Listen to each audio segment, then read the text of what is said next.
Massacre. Number 1. Let's talk about this investigation footage. And Number 2. let's review some of this evidence and details that you probably missed. This investigation footage is the most eye-catching part of this film. It's what sets this remake apart from every other film in the franchise. The narrator shows us documentary clips of a crime that turned into a cold case that remained open for 30 years. Essentially, Leatherface and other family members were never caught, despite there being 2 dead investigators, which we're going to talk about those 2 at the end of the video, and the FBI stepping in. Now, besides your typical deceased bodies, teeth, collection of eyelids and such, if you pay close attention to these evidence tags, there's some pretty eye-opening information. But first, let's talk about these 2 bodies found in the water. It isn't confirmed, but due to the state of decay, I would assume these are the parents of the female hitchhiker that we see in the photos later in the film. But check this out. The evidence tags suggest that the chainsaw used to kill Pepper and Morgan was found in the slaughterhouse. So this is probably the same one Leatherface left there after getting his arm chopped off. But he has it again at the end? I haven't figured that out yet. The other infamous chainsaw was found inside the Hewitt house and is known to have killed the other identified victims. Pretty cool, eh? But check this shit out. There also had to have been an attempt at a cleanup to cover their tracks, because Morgan's glasses can be seen being pulled out of the river right near where these 2 bodies are found. Now who knows, maybe one of these bodies is Morgan instead of the hitchhiker's parents or family. Maybe they moved his body from the old house and just cut him up for a snack before hauling ass. Disgusting. Either way, Morgan's body, or what's left of it, was moved to where those other bodies were, by the water. So essentially, this family had a dumping ground for corpses, all right here at this unknown source of water, because we never see this place in the film. The most interesting thing to myself is that they discovered the murder weapon Aaron used to kill Andy. That knife was also pulled out of this same water source. Considering investigators had to dig for some of this stuff, this location is another big mystery that's just never explained. How far does this dumping ground go? Was it a last-ditch attempt? Get it? Ditch attempt? Anyway, to hide evidence before they got the fuck out of Texas. How many victims ended up in that water? Because if the Hewitts have been active for years, and we know from the prequel that they had 33 confirmed victims between 1969 and 1973 alone,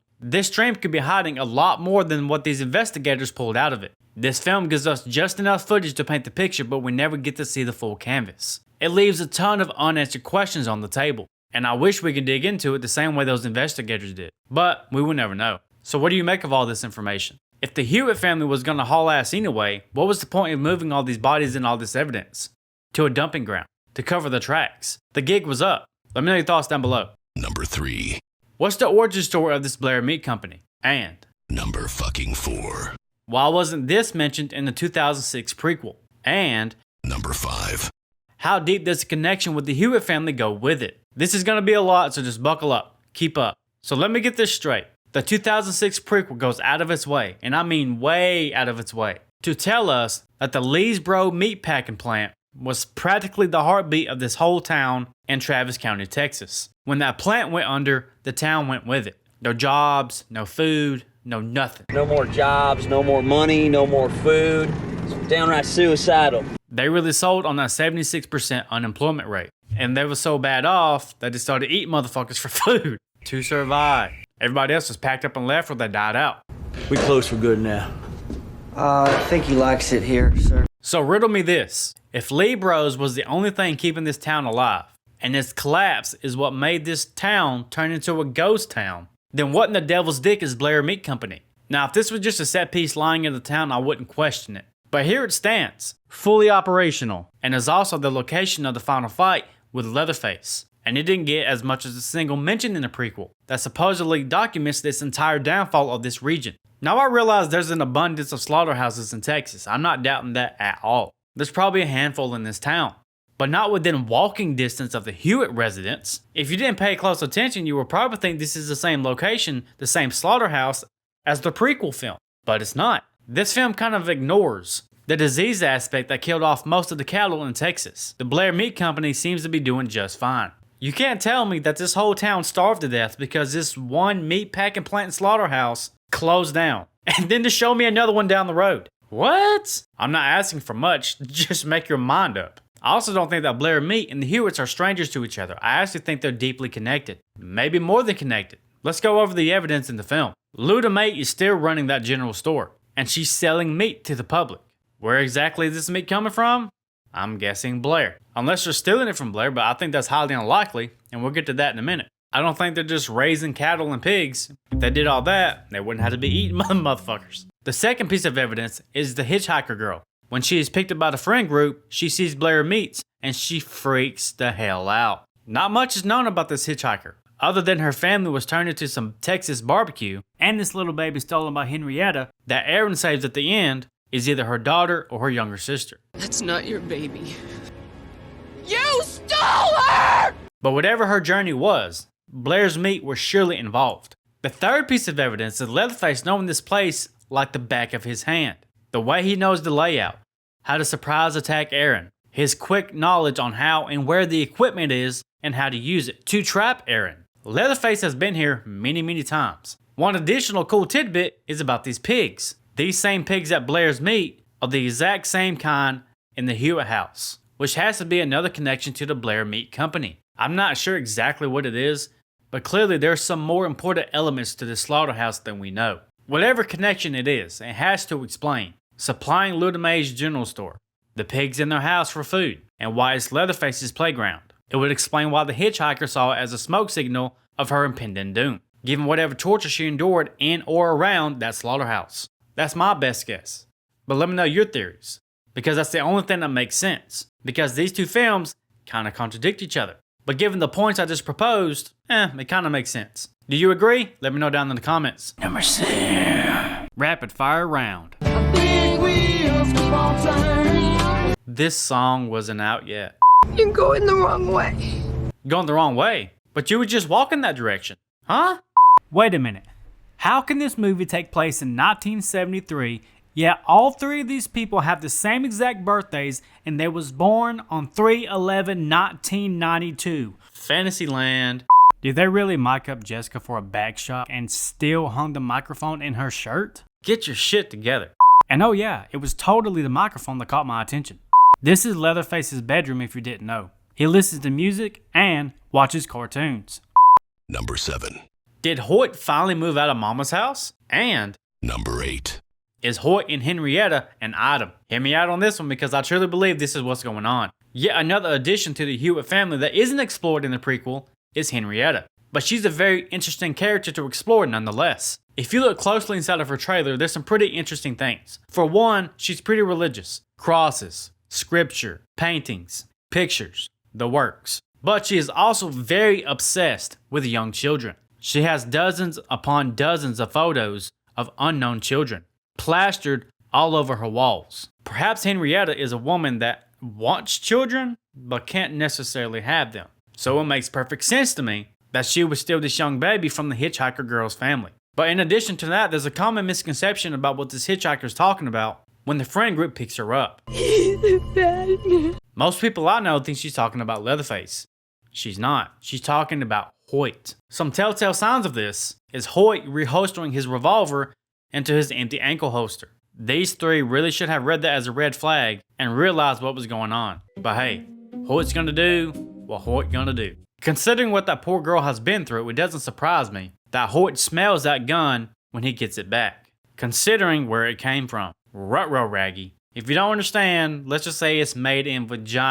So these two had to work together in tandem against this young hitchhiker and her family. Henrietta can't have kids, so Hoyt gave her one. And the pure display of affection Hoyt gives her at Luda Mae's general store at the very end of the film leads me to believe they are somewhat romantically involved. Look at the way he holds her while she feeds her baby. Maybe their baby. Now let's talk about the Hewitt house. Another crucial piece of evidence is when Jedediah tells Aaron that the sheriff is home getting drunk. So we're waiting here for the sheriff. Do you know where he is? Home. Getting drunk. And when Aaron arrives at the Hewitt house, Monty says that the sheriff doesn't live there. Sheriff don't live here. You can call him if you want to. I think he might be telling the truth here. Because if there's one thing the Hewitt house is missing in this film, it's Hoyt. He's only seen there in one single scene. Every other moment he's out there doing something else. So maybe Jedediah was right. Maybe Hoyt was at home getting drunk with Henrietta at their place, not Mama's house. Remember, Jedediah never went with Kemper and Aaron to the house, and Henrietta's place is right next door. Also, when Aaron gets drugged, somebody calls Henrietta, and next thing you know, she wakes up in Hoyt's arms at the Hewitt house. It doesn't take a genius to figure out who made the call. It was Hoyt. Then the very next scene we get of him is, of course, him intimately holding Henrietta while she feeds her baby at the general store. The film puts these beats practically back to back to back. There's so much in this film that points to this being the case. I'm pretty sure that Hoyt and Henrietta are getting it on. So what do you think? Do you believe it? Let me know down below. Number 9.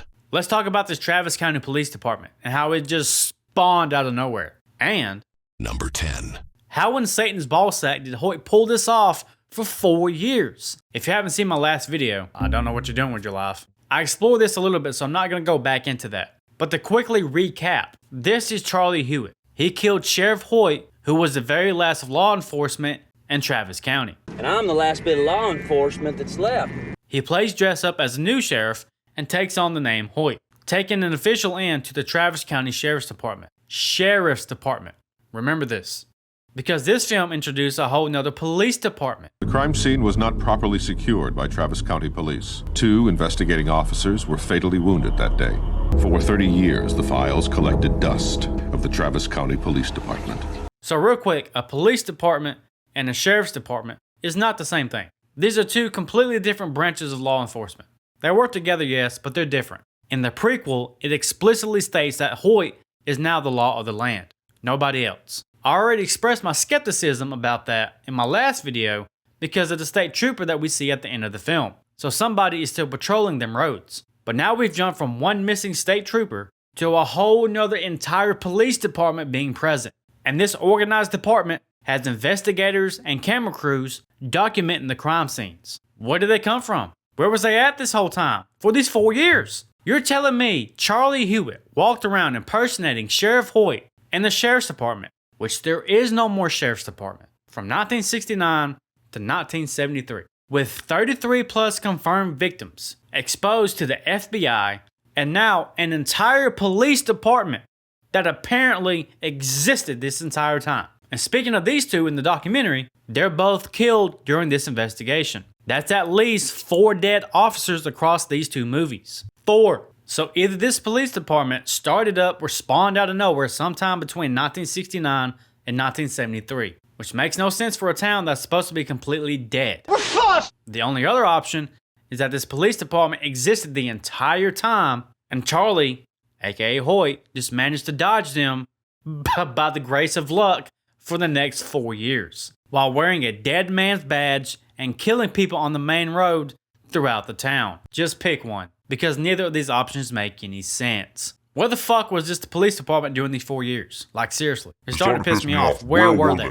Route 17 North, that's the road. You're going to tell me that this police department never once patrolled this stretch of road, never once checked in on the only remaining sheriff in the dead county, never once questioned why people kept vanishing on the same road, never once asked, hey, who the fuck is that guy in uniform? Sheriff's department?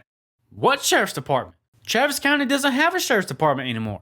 Who the fuck is that? Nobody ever spotted Hoyt just driving down the road, bumping Leonard Skinner, and be like, hey, you know what? I don't recognize him. I don't recognize that sheriff's car. That shouldn't be here. We should probably go check that out. He don't work with us. Who the fuck is that? These people got to be tweaking, man. I know it was the late 60s, early 70s, but something's got to give. I mean, I can't really complain because Sheriff Hoyt is like the star of these films, at least the most entertaining. Leatherface is nice, but Hoyt, he steals the show in literally both films.